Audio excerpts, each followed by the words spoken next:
the question is asking you to find y prime. So this is essentially implicit differentiation, okay? So remember, what is the main thing you had to keep in mind when you take derivatives with respect to y? Like, remember so recall this, the derivative with respect to x of x squared was equals to just 2x, right? But the derivative with respect to y, or y squared, would be what? 2y times what? Y prime, okay? So then here, you also need to check if this is a product. This is a product, right? So you have to use the product rule in here. This one, is this a product? No, you have to use what the chain rule here. So here, the derivative of the first one is 1 times the second one, plus the derivative of the second one, which will be cosine y prime. So this part is the derivative of the second one times the first one. Okay. Then the derivative of this, what you say is 2y prime. And then the derivative of cosine is minus 3 sine, and the derivative of the inside is 3, so that's how we get this. Okay. Then, remember, the goal is to find y prime. So you have y prime in here and in here. So you just factor the y prime and move this one to the other side. So it will end up here. And then just divide by this on both sides. And this is y prime. So part B, the question is f of x is equals to lmx, where m is a constant, okay? Now, you can take the derivative with the m, but the m is, since it's a constant, it's technically there to distract you, okay? And is whenever you deal with logs, it's always a better idea to expand it, okay? Now, since this is a constant, what will be the derivative of the constant? So remember, this is the same thing as this. This is just pre-calculus, okay? So what is the derivative of lm m? Since this is a constant, this is 0. The derivative of this is 1 over x, which is the same thing as x to the negative 1. Remember that I told you anytime you're trying to find a pattern using that simplify, just keep writing it down. You need to do at least 3 or 4 derivatives before you see the pattern. So then the second derivative will be the derivative of this one, which will be minus 1 times x to the negative 2, which is the same thing as this. The third derivative is this part. The fourth derivative is this. So you can start seeing the pattern now, okay? So you can see this is changing from negative to positive. And so therefore, how do you deal with the negative to positive? It's going to be either n or n plus 1. So how do you decide that? Well, you notice the first derivative is actually negative, see? Positive. F prime is 1 over x, which is positive. And then f double prime is actually what? Negative. You see that? Far so good? So then you want to make sure that the second derivative is positive. So therefore, this has to be n plus 1, y n plus 1. And then you can write it this way. Oops. So this will be minus 1 to n plus 1. This, by definition, this part is the same thing as m minus 1 factorial. Do you have to write it this way? No. You can just leave it like this. Okay, this is perfectly fine. So if you write a solution like this, this is good enough. There's no need to write it like this. This just looks cooler. That's it. But you don't have to write it this way. Right? The main mistake people do with this question is that they think this is a multiplication, and this is not. This is a composition of actually four functions, okay? Now, how can you tell that this is not a multiplication? That is not f times this? Because f needs to have the argument inside, okay? So, for example, look, if I just write f times g, clearly that means f times g because it's understood that f is a function of x and g is a function of x. So you can say, oh yeah, that's a multiplication, okay? But if I write this f g of x, then this doesn't make sense because f doesn't have any argument. So if I write it like this is actually a composition of functions in which f depends on g and g depends on x. So these two things are not the same, okay? So this is just to make sure that you understand this between the product rule and the chain rule. So then here, the outer function is f. So what's the derivative of f? Well, f prime, because you don't know what it is, so it's f prime. Notice that this is the argument of f, so that's why it's evaluated the whole thing. Then, the next function is g. Well, what's the derivative of g? You don't know what g is, so it will be also g prime. Evaluated of this argument. Notice how the argument is getting smaller. And then times the derivative of tangent. Well, the derivative of tangent is what secant square. And then the derivative of the side is 2x. So this, all of this is the derivative. So notice how many you have? 1, 2, 3, 4. And you have 1, 2, 3, 4 functions there. So that's how you can check that this is correct. All right? Any questions on that? Anybody? All right? So, okay. So recall this. So recall that the derivative with respect to x of tangent inverse of u, where u is obviously a function of x, is equals to what? U prime over 1 plus u squared. Right? That's the formula. So then here, clearly, this part is u of x. Right? So by the definition, this will be 1 over 1 plus u squared times the derivative of this. Well, this, you have to use the chain rule. So the derivative of this one is this. And that's it. Also, you can leave this in this form, but if you simplify this will give you this much. That's it. Right? Any questions on that, people? Speak now. For part B, recall that if f of x is equals to ln of u, the derivative is u prime over u. So pretty much the derivative of this divided by itself. Now here, in this particular case, well, which one is u? U is clearly this part, right? This is u of x. So using the formula, it should be u prime, which will be the derivative of this, divided by itself. Now this one you have to use the chain rule. So the derivative of this, it will be 2 sine mx times cosine mx times what? Times m. So let me fix it here. Times m. And then in this case, this will cancel. This will give you a cotangent. Now, if you don't simplify, is it wrong? No. So you get this far. We'll be pretty happy you got that far, so that's good. But this is the official answer, because this over this is this much, like this. This divided by this will give you this. Is that okay?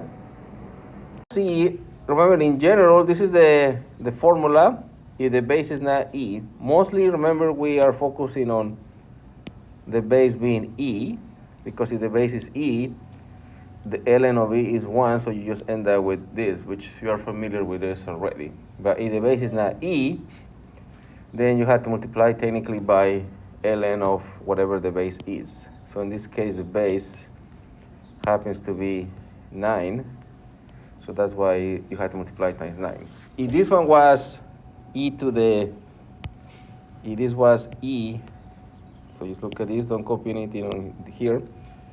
If this was e to the sine inverse x, the answer will be the same, except that this you will change it for e, and this will not be there. That's literally the only difference, okay? So, like somebody asked, well, what's the derivative of sine inverse?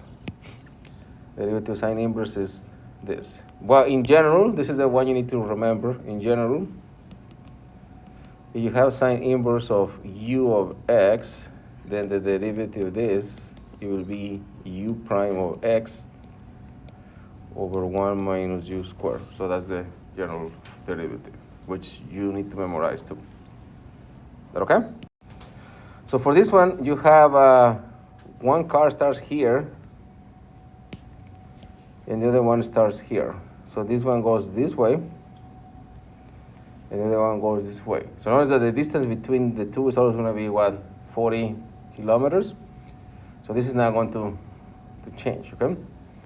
So you technically going to create a new triangle, and the new triangle is going to be this. And notice that the height, so this is the key, the height of the triangle is x plus y, which is the distance from the GTR plus the distance from the G, or the 370, okay? So then the Pythagorean theorem is still a squared plus b squared equals to c squared, okay?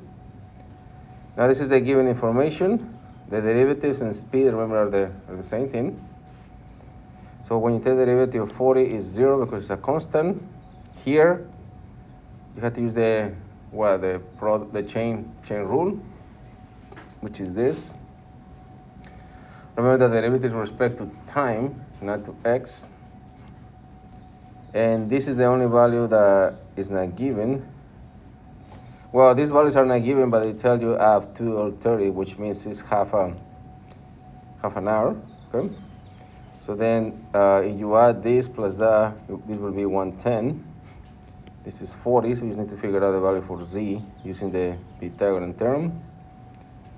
And the value for c, I think is 117. Yeah, from here, it's 117. So this is the answer. All right, any questions on this? Yes? Wait, how did you get 110 again?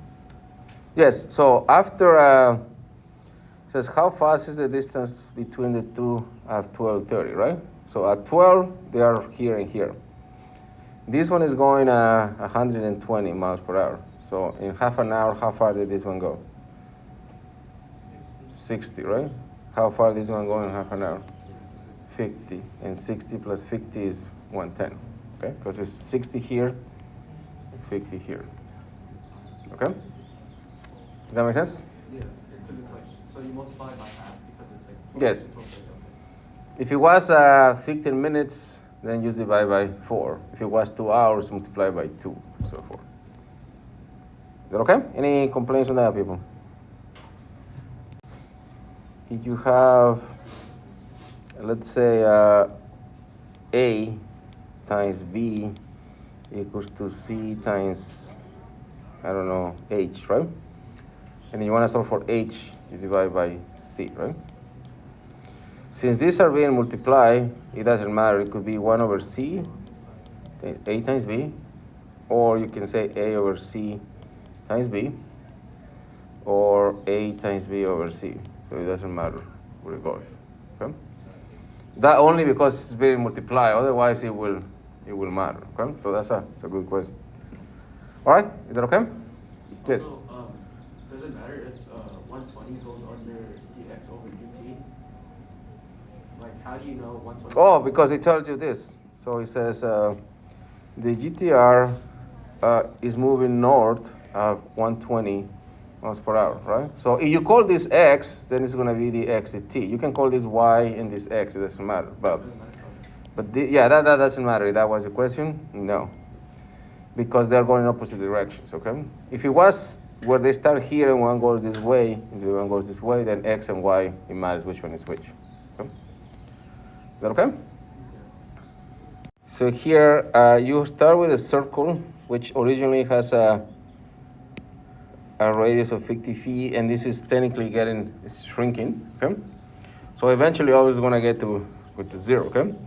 That's not what the question is asking. It says what ray is the area. So this is the formula for the area, right? Pi is a constant. The only variable is r. So the derivative of the area is this. This is given, okay? They tell you it's 2 feet per second. When r is 10, so you just plug it in and that's it. Okay? So eventually it's gonna get to 0. That will be a different question, how long it takes to get that, but that's not what it's asking. Okay, any questions on that? Now, part C, it looks like you had to use the Pythagorean theorem, but you don't, okay? And we did this problem before too. Here you have a balloon somewhere here, and the balloon is going up at a constant rate, which means that they tell you what the derivative is. And I call this y, but you can call it, say, whatever you want. You can call it h. So dy dt is 4. So that means it's increasing 4 feet per second, okay? And then this guy is standing 200 meters between here and here. So this distance is not going to change. And then what you care is what's the distance between the person and pretty much the height of the balloon. So at the start, what is the height of the balloon is right here on the ground, right? So you don't have to worry about that. So you notice what is changing is technically the angle. So you can use the Pythagorean theorem to find the distance, but that's not going to tell you what the angle is, and this is what you want.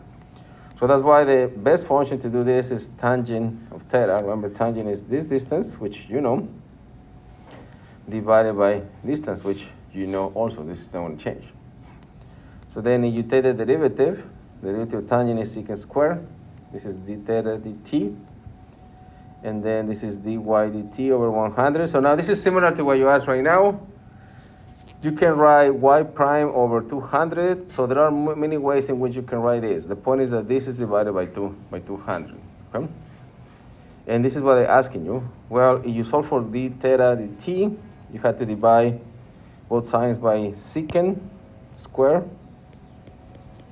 And remember the derivative, if you divide 1 over secant, is the same thing as what as cosine. So therefore, d theta dt is going to be 1 over 50. Where do you get that from? Well, you just reduce this. And then this is cosine squared theta. You do need a calculator for this. Now, like I said earlier, I don't really care about the final solution for this. If you don't have a calculator, you can just leave the answer this way. And that's it. You don't have to simplify the solution. Cosine is what? This over this value. That's it. Okay? So you do need a Pythagorean theorem to find the psi, as the problem with the GTR, but you don't need a Pythagorean theorem to find the angle, because it will not give you that. So for that you need tangent. Is that okay? Any complaints on this? Yes? How many related rate problems have you done? I think one at the least and 3 at the most. So no, 1 or 2, but I think it's only 1. But don't count on that. I need to check it before I say it. But you have 1. You don't have 3. I know that much. Yes. Or this has to do. Some of them have to do with L'Hopital's rule. If you're going to use L'Hopital's rule, you have to make sure that you can use L'Hopital's rule. Okay. So here, notice the tangent of pi over 2 is infinity, and secant of pi over 2 is also infinity. How do we know that? Well, tangent is what? Cosine over sine. So you divide by 0, it's going to give you infinity. Okay? So then if we use L'Hopital's rule, so this should be LH, then the derivative of tangent is secant squared. And the derivative of secant squared is 2 secant times secant tangent. You can see this cancel. You take the limit again, and now since there is no number on the top, then you divide. This is the same thing as tangent of pi over 2. This is the same thing as cotangent. 1 over tangent is the same thing as cotangent. So this, same thing as this. And cotangent of pi over 2 is equals to 0. So the whole thing is just 0, and that's it. Is that okay? Is that okay? Or you could say this, how much is tangent? When we say tangent of pi over 2 is infinity, right? From here.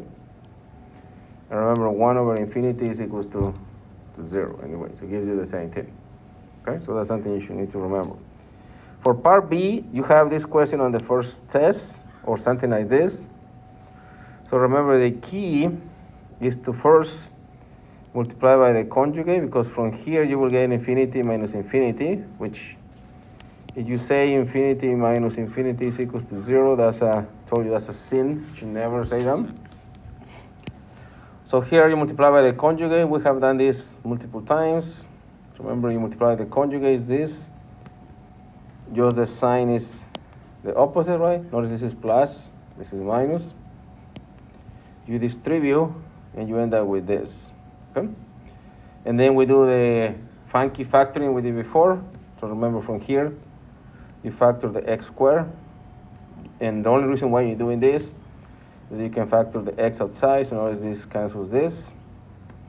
And you end up with this part once you simplify. So this is all the work, is the algebra part here. So this, okay, so this part is what goes in here. And then you take the limit again.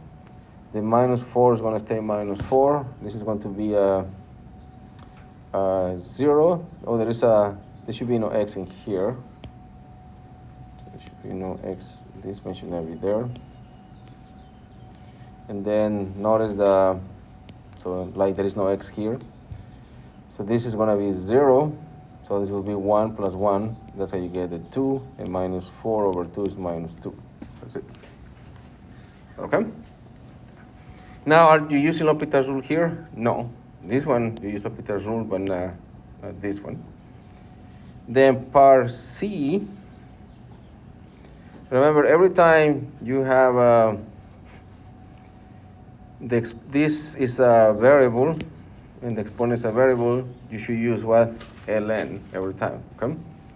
So if y is equals to this part, ln of y is this. So we have done this now multiple times.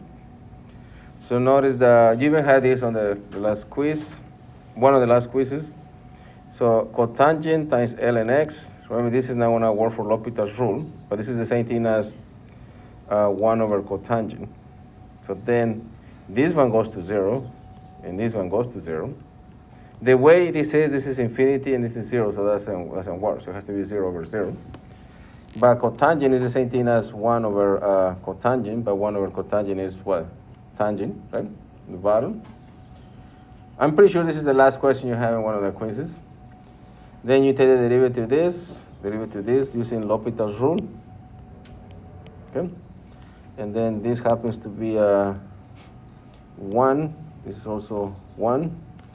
And the most common mistake people did in this is that people get this far, and they say this is the answer. This is not the answer. What is the answer? Is e to the 1. Okay? You don't have to rewrite it like this again. So once you get this, the answer is just e to whatever value you got here, and that's it. Is that okay?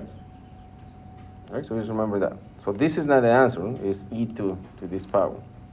So for this one, for number 5, this is the function. This is a polynomial. Nothing can go wrong with a polynomial. So therefore, the domain, remember, is everything. The critical point is where the derivative is equals to 0, or the derivative doesn't exist. So in this case, this is the derivative. You factor it.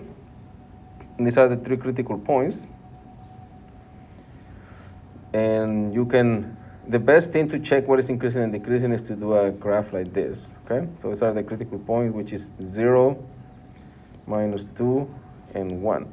Now remember, critical point means what? That the slope is 0, okay? So the graph could have been somewhere here. So it just means this is flat, flat, and flat. It doesn't mean it's in 0, it's just the slope is 0.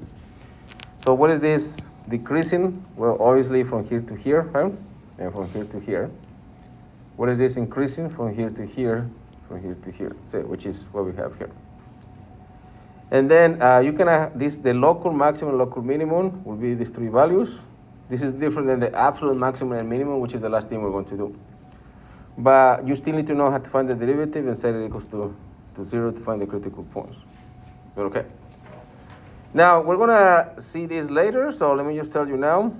The concavity is where the second derivative is 0. So instead of the first derivative, the second derivative. So where the second derivative is 0 is called an inflation point. And if the second derivative is positive, it's called concave up, which looks like this. If the second derivative is negative, it means concave down, which the graph looks like this. Okay? And we'll deal with that later, so you don't have to worry about it for test 2, but you had to for test number 3. Okay? So you can skip this for now, including the graph. Why? Okay? Again, this one you don't have to worry about for this test, but it will be in the next one. So here it says f prime of 0, 2, and 4 is equals to 0. What does that mean? That the derivative at this point is 0, right? So what does that mean? That the slope is 0 at which points? At 0, what else? 2, and 4. That's what it means. And then it says this is increasing. Remember, f prime is what is increasing if x is less than 0. So see, you can see x is increasing here. Or between 2 and 4. 2 and 4 is here. So that's increasing there. And then f prime is decreasing between 0 and 2, which is here, or when x is bigger than 0, which is this part. When you do these graphs, you will not get it right the first time, so you have to do a few sketches.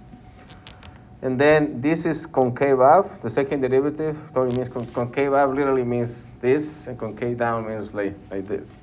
So this is concave up between 1 and 3. So see, 1 and 3 is here. So you can see how this is concave up there, and concave down when x is less than 1. So you can see this is concave down, or when x is more than 3, which is this part. But I will talk about this later. So number 7, all you have to do is verify the mean value theorem. So this is very, very simple. So remember, the mean value theorem says what? That the slope of the endpoints has to be equal to the derivative at some point. That's all you do. So therefore, first you have to check is the function continuous on the interval? Yes. By the way, this is not continuous where? What is the only place where it fails to be continuous? -2. But since you go from 1 to 4, it doesn't matter. So it is continuous. Okay. It's differentiable? Yes. So therefore, by the mean value theorem, the E backwards means there exists a C between 1 and 4, such that the derivative is equal to just the slope. This is the slope. If you simplify, it gives you 1 over 9. So that means the derivative has to be equal to 1 over 9. Here, unfortunately, for this question, you have to use the quotient rule. Why? Because it's a quotient, you have to take the derivative, right? So this is the derivative, and this has to equal to 1 over 9 at some point.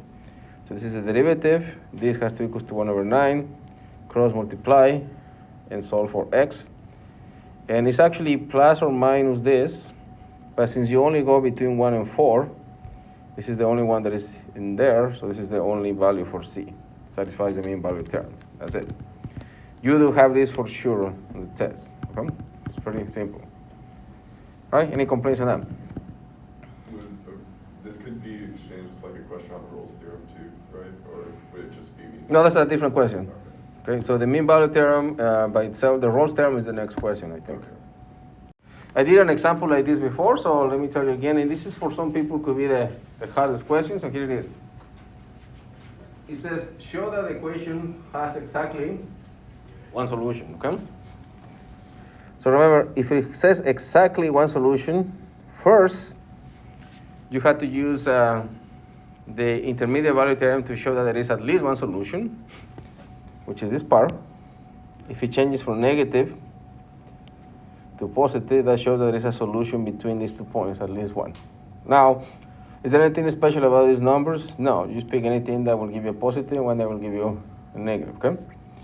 So therefore, by the intermediate value theorem, there is at least one value between these two where the function is 0. Remember, this is a root, right? Which means it's a solution. Now, so then the process is always the same. So we're going to use Rolle's theorem, and this is what we say. Now suppose that there are two solutions. So here is the assumption. The assumption is that there are two solutions, and you're going to show technically that that's not possible. You already show that you have at least one, and then you're going to show it's not possible to have two. So therefore, you need to have at least exactly one. Okay. All right. So hence, since you have two solutions, that means f of a is equal to f of b, which should be equal to 0. So these are the solutions, the roots, or where it crosses the x-axis. Therefore, by Rolle's theorem, there exists an R between a and b, where the derivative such that the derivative is 0.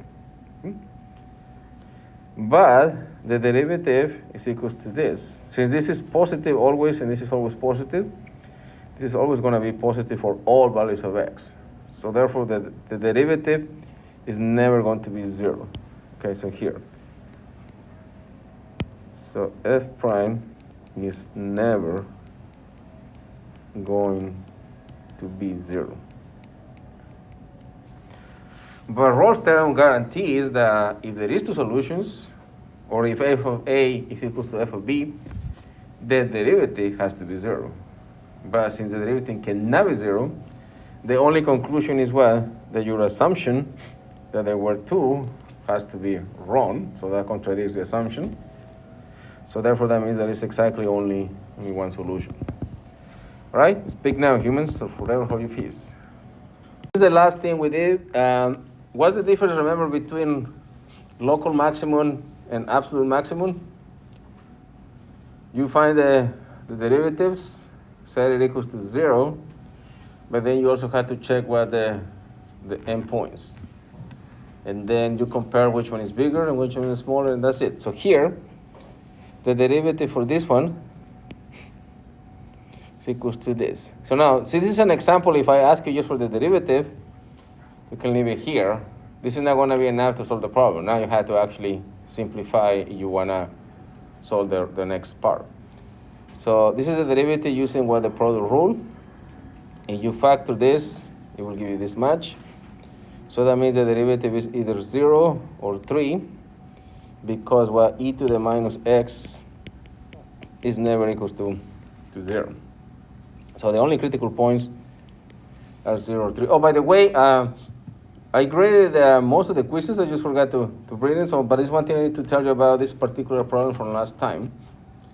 One of the most common mistakes people did is because these are the questions you have for the quiz, exactly this one. People did this part correct, and then they forget about this. So the critical points here are not just 3. It's 3 and 0. So this was a common mistake that many people did, that they forgot the 0 here. Okay? Also, they say that this was 0. This is never equals to 0. You don't forget that. Okay? And then the endpoints, obviously, are this one and this one. And once you find the values, well, this is the maximum and this is the minimum. So for this, you may need a calculator. If this doesn't have e to the x or ln x, then you don't need a calculator. But if you have that, you are going to need a calculator. So is that okay? Yes? So for the critical endpoints, you would plug it back into the original? It's always the original function, yes. Okay? Because if you plug it into the derivative, it's going to give you 0. Okay? Part B, the most common mistake here was had to take the derivative. Actually, it was not had to take the derivative. Everybody's very good doing the derivative, which is a good thing. It was now simplifying. So the derivative of this, remember, is this. Okay? If you want the derivative to be 0, remember I told you what is the thing you should do all the time? Look at the exponents and factor what? The smallest one. That should always, you don't have to listen to me, but like your parents say, well, you don't listen to me, just don't complain later when things go wrong, okay? So here, this is the smallest one. Now, the common mistake people did here is that they factor 4 over 3. You cannot factor 4 over 3. You can factor 1/3, but not 4 over 3. So notice that this times that will give you this. And then this times that will give you that. Now, how? How much is minus 1/3 plus 3/3? Because that's the exponent of this one, right? And that's 2/3. So that's why you factor the smallest one. This is always going to be a whole number, and that will make life very, very easy. So this is why you should do it this way all the time. Then the derivative is going to be 0 when what? This part is equals to 0, okay? And the derivative doesn't exist when this is 0. Why? Why it doesn't exist for this value? Because this is on the bottom, right? So remember that I told you this like 10 times now or 20 times. So let me tell you 21 times so you remember this because we're going to keep using this. F prime is technically this, okay? It's 4 over 3x to the 1/3. So this is exactly what it is, okay? The derivative is 0 only, f prime is equals to 0 only if what? If the top is 0, okay? And f prime is undefined only if what? The bottom is 0, okay? So this is a common mistake that people keep making. If the bottom is 0, it doesn't mean the derivative is 0, it means it's undefined. So you just make a note of that. That's very, very important, okay? So note this. And therefore, so you have also, remember, is x equals to 0, x equals to 0 give you an undefined derivative, but how do we know there is a critical point? Remember? How do we know it's a critical point? Because it's what? It's part of it has to be part of the domain. Is 0 part of the domain? Yes. So if the derivative is undefined, but it's part of the domain is good. So you have two critical points, 0 and 4/5, and you have two endpoints. At this point, you just plug it in. You're going to need a calculator for this. This is 1.03. This one was 0. The endpoints gives you 3 and 0. So clearly, the maximum is this one. And the minimum is 0 for this and 0 for that. That's it. Is that okay? Now, part C, the reason why people got confused, for part C, R0 is anything. So that's why when you were doing this on the quiz, I told you could just pretend this is 1 to make life easier. But in either case, notice that this is a product. You have to do the product rule. Distribute, simplify. So the derivative is 0 when this is 0, which will give you either 0 or 2/3 of whatever R0 is. That's it, okay? Which in your case, it was just 2/3. So the two critical points are there for these two. If you plug in 0 in here, obviously you get 0. If you plug in 2/3, this is the annoying part to plug it in. You will end up with this. And then you have two endpoints. Just plug it inside, and you get this. So clearly, which one is the maximum? This is the minimum, the 0 for sure. And which one is the maximum between these two? Well, you just have to, since you don't know what the value for R is, which one is bigger, 4/27 or 1/8? Or just use the calculator. 1/8 is 0.125, and 4/27, I think this one is bigger, so this will be the maximum, this is the minimum, that's it. Okay? But on the test, you will have specific values here.